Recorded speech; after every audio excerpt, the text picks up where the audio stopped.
প্রথম ধাপে 1,80,000 রোহিঙ্গাকে ফেরত নিতে রাজি হয়েছে মিয়ানমার।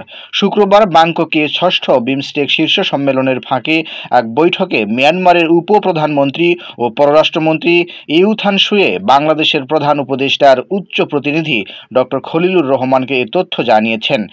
বাংলাদেশে আশ্রয় নেওয়া প্রায় 8 লাখ রোহিঙ্গার তালিকা থেকে 1,80,000 রোহিঙ্গাকে ফেরত নেওয়ার উপযোগী হিসেবে চূড়ান্ত স্বীকৃতি দিয়েছে দেশটি। 2018 সাল থেকে 2020 সালের মধ্যে বাংলাদেশ এই তালিকা 6 ধাপে মিয়ানমারকে প্রদান করে।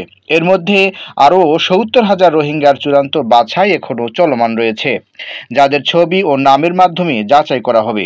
যাচাই প্রক্রিয়া সম্পন্ন হলে এদের ভাগ্য নির্ধারণ করা হবে। এটি রোহিঙ্গা সংকটের দীর্ঘস্থায়ী সমাধানে প্রথম বড় একটি পদক্ষেপ।